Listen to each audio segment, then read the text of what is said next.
Hello students, आज हम नया टॉपिक स्टार्ट कर रहे हैं जो कि है input output instructions.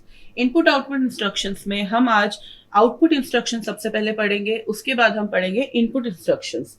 Output instructions में हमारा सबसे इंपॉर्टेंट जो एक मेन फंक्शन होता है वो कहलाता है प्रिंट एफ फंक्शन, जिसे हम कुछ इस तरीके से लिखते हैं, प्रिंट एफ।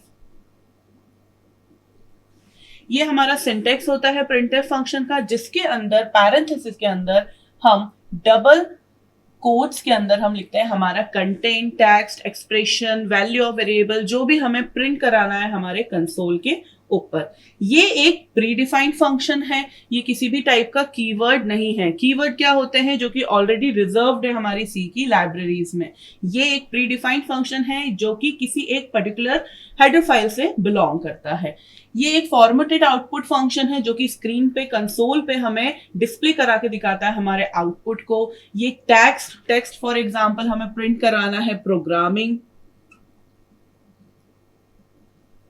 या फिर एक्सप्रेशन फॉर एग्जांपल हमारे पास x प्लस वाई है जिसकी वैल्यू आ रही है 10, इसे प्रिंट कराना है। या फिर किसी वेरिएबल, जैसे हमारे पास वेरिएबल हो इंटीजर a, इंटीजर टाइप का वेरिएबल है, उस a की वैल्यू है 5 और इस 5 को अगर हमें कंसोल पे प्रिंट कराना है तो किसी भी वेरिएबल के वैल्यू को भी प्रिंट कराने के लिए हम यूज करते हैं print F function.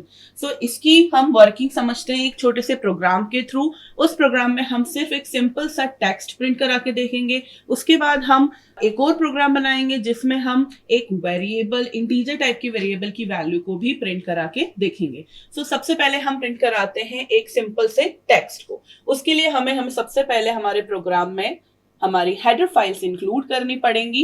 Standard input output header file, दूसरी हेडर फाइल हम इंक्लूड कर रहे हैं console input output header file. ये हेडर फाइल्स हमने क्यों इंक्लूड करी है वो मैं अभी आपको प्रोग्राम में आगे बताती हूं, और हम इस प्रोग्राम की वर्किंग को कंपाइलर स्टेप बाय स्टेप किस तरीके से सॉल्व करता है वो भी हम समझेंगे। उसके बाद हम यहाँ पे स्टार्ट करेंगे हमारे मेन फंक्शन को। उसके बाद हम यहां लिखेंगे हमारा प्रिंट एफ फंक्शन, जिसमें हम प्रिंट करा रहे हैं सिंपल सा एक वेलकम वर्ड। ओके, सो हमने यहाँ पे प्रिंट एफ फंक्शन लिख दिया है और हमारा यहाँ पे प्रोग्राम खत्म हो गया है। लेकिन अब हम प्रोग्राम में हम ये भी चाहते हैं कि हमारा जो आउटपुट है, जैसा कि मैंने आपको जब हमने सी प्रोग्रामिंग का बेसिक सिंटेक्स प्रोग्राम हमने जब बनाया था तो मैंने आपको बताया था अगर हमें हमारे प्रोग्राम के आउटपुट को होल्ड करके रखना है स्क्रीन पर तो उसके लिए हमें एक फंक्शन का यूज करना पड़ता है। वो क्या है? गेट सी एच फंक्शन, गेट अ कैरेक्टर। और अगर हमें हमारा प्रीवियस आउटपुट, जो हमारा पुराना आउटपुट था, उसे हमें क्लियर करना है स्क्रीन से, हम नहीं चाहते हैं कि हमारे नए आउटपुट के साथ में पुराना आउटपुट भी ऐड होके दिखे, तो इसके लिए हम यहाँ पे यूज करते हैं क्लियर स्क्रीन फंक्शन। सो अब हमारा ये जो प्रोग्राम हमारे यहाँ पे लिखा हुआ है उस पर जब हम कंसोल पे इसका आउटपुट देखेंगे तो वो कुछ इस टाइप से दिखेगा। ओके, तो इसकी वर्किंग किस तरीके से हुई? सबसे पहले कंपाइलर ने हेडर फाइल्स रीड करी।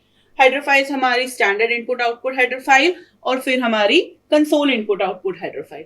उसके बाद हमारा मेन फंक्शन स्टार्ट हुआ, जो कि यहीं से हमारा मेन प्रोग्राम स्टार्ट हुआ है। फिर उसके बाद क्लियर स्क्रीन फंक्शन रीड करा कंपाइलर ने।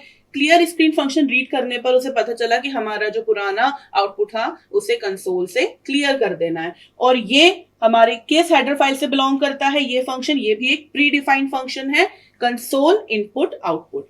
उसके बाद हमारा प्रिंट एफ फंक्शन यहाँ पे रन होगा, कंपाइलर रीड करेगा। प्रिंट एफ फंक्शन में यहाँ पे हमने सिर्फ इस फंक्शन को कॉल किया है। मैंने आपको बताया कि प्रिंट एफ फंक्शन एक प्री डिफाइंड फंक्शन है, इसका मतलब ये पहले से ही डिफाइन करा हुआ है, इसकी डेफिनेशन पहले से ही कहीं लिखी हुई है, और वो कहाँ? हमारे standard input output header file के अंदर। सो हमने यहाँ पे इस प्रिंटफ फंक्शन को standard input output header file से कॉल किया है, और कॉल करने पर हमने उसे ये आर्ग्यूमेंट दिया है कि उसे एक टेक्स्ट एक्सप्रेशन प्रिंट करना है जो कि है वेलकम। इसके बाद कंपाइलर रीड करेगा गेट सी एच फंक्शन, तब तक होल्ड करके रखेगा हमारे वेलकम जो हमारा आउटपुट है कंसोल पर आया है, जब तक हमको एक कैरेक्टर कीबोर्ड से ना दे दे, और फिर उसके बाद हमारा यहाँ पे प्रोग्राम एंड हो गया। तो इसी प्रोग्राम को हम क्या करते हैं, एक बार हमारे एडिटर टर्बो C++ पे कंपाइल करके देख लेते हैं और रन करके देख लेते हैं कि हमारा आउटपुट क्या आ रहा है। अब हमारा ये टर्बो C++ एडिटर है, जिसमें हमें सबसे पहले हमारी न्यू फाइल स्टार्ट करना रहेगा और इस न्यू फाइल का हम नाम सेव करते हैं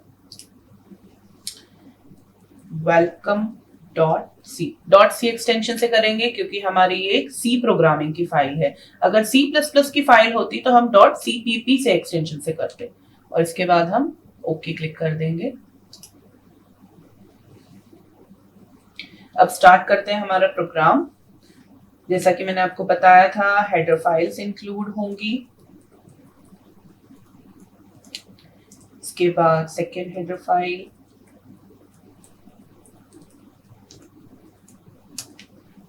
इसके बाद हमारा मेन फंक्शन। प्रॉपर इंटेंडेड होना चाहिए हमारा प्रोग्राम, इसीलिए हमें टैब की का यूज करके, क्योंकि हम मेन फंक्शन के अंदर ब्रेसेस के अंदर लिख रहे हैं हमारे कंटेंट को आगे के, तो इसीलिए हम टैब की का यूज करेंगे, टैब करेंगे और उसके बाद हम लिखेंगे हमारा clear screen function and then printf function, जिसमें हमने डबल कोट्स के अंदर वेलकम प्रिंट कराया है, and then get ch function. Okay, तो हमारे यहाँ पे प्रोग्राम कंप्लीट हो गया है। बट क्योंकि हमारे प्रोग्राम में जो हमने एडिटिंग करी है, क्योंकि हमारा जो पहले हमने सेव करा था वो एक खाली फाइल थी, और अब हमने कुछ एडिटिंग करा, कुछ ऐड करा है इसमें, तो हमें फिर से इसे सेव करना रहेगा। हमारी फाइल में फिर से सेव हो गया हमारा कंटेंट। अब हम इसे कंपाइल करेंगे। सो सिंपली हम कंपाइल करने के लिए कंपाइल के पर क्लिक कर सकते हैं, और जैसा कि आप देख पा रहे हैं कि हम शॉर्ट की का भी यूज कर सकते हैं, दैट इज Alt+F9। तो हम यहाँ पर आदत डालेंगे कि हम शॉर्ट की से ही कर लें, क्योंकि हमें हैंडी होना है, यूज टू होना है। बार बार हम माउस के लिए जाएंगे, फिर वापस आएंगे, फिर माउस के लिए हाथ बढ़ाएंगे, तो हमारा टाइम बहुत वेस्ट होगा। तो अब कंपाइल हो गया है। कंपाइल होने का मतलब अब हमारे पास कोई एरर नहीं है, और हमारा जो प्रोग्राम है वो बिल्ट हो गया, हमारे पास सोर्स कोड बिल्ट हो गया। अब हम इसे रन कर सकते हैं। तो रन करने के लिए हम यहाँ से क्लिक कर सकते हैं रन पे, और अगर हम चाहें तो हमारे पास Ctrl+F9 हमारी शॉर्ट की है, और आप देख सकते हैं हमारा जो आउटपुट है वो कंसोल पे प्रिंट हो गया है, वेलकम।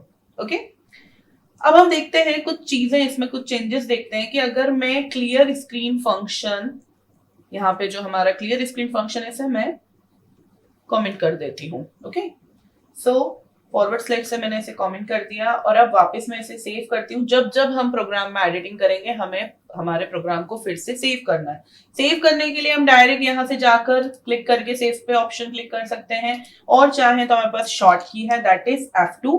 हम F2 क्लिक कर जैसे ही प्रेस करेंगे तो हमारा प्रोग्राम यहाँ पे फिर से सेव हो गया है, न्यू प्रोग्राम बिल्ड हो गया है, और अब हम इसे फिर से कंपाइल करेंगे, और कंपाइल करने के बाद हम फिर से रन करेंगे।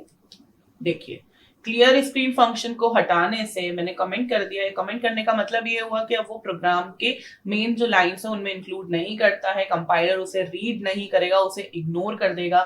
वो पर्टिकुलर जो हमारी लाइन है जो हमने कमेंट करी वो सिर्फ हमारे लिए है, ताकि हमें इंफॉर्मेशन सही मिल सके। सो उसको हटाने से वेलकम 2 बार प्रिंट हो गया। फाइन। अब इसी प्रोग्राम में मैं चाहती हूं कि वेलकम टू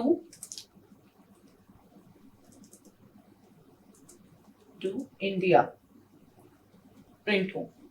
तो सिंपली हम क्या कर सकते हैं, यहाँ पे हम टेक्स्ट को ऐड कर देंगे और ज्यादा, फिर से सेव कर देंगे और फिर कंपाइल कर देंगे एंड देन रन करेंगे। Welcome to India. अब मैं चाहती हूं वेलकम इंडिया लिखा हुआ है, बट वेलकम हमारी फर्स्ट लाइन पर आया और इंडिया हमारे सेकेंड लाइन पर है, न्यू लाइन पर है।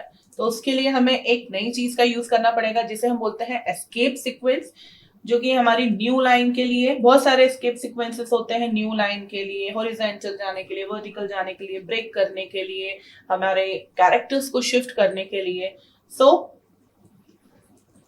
सिंपली यहाँ पर मैं एक बैकस्लैश एन यूज करूंगी। \n is for new line, और इसे मैं फिर से सेव कर दूंगी एंड देन वापस से मैं कंपाइल करूंगी और फिर वापस से इसे रन करूंगी। वेलकम इंडिया न्यू लाइन पर आ गया हमारा। तो इस तरीके से हम टेक्स्ट प्रिंट कर सकते हैं। आगे हम देखेंगे हमारे वीडियो में कि हम किस तरीके से इंटीजर को भी प्रिंट कर सकते हैं, फ्लोट इंटीजर वेरिएबल को भी प्रिंट कर सकते हैं, फ्लोट वेरिएबल को भी प्रिंट कर सकते हैं, character variable, double variable. Character variable में अगर हम उसे इंटीजर टाइप में प्रिंट कराना है तो किस तरीके से कर सकते हैं वो हम आगे की वीडियोस में देखेंगे।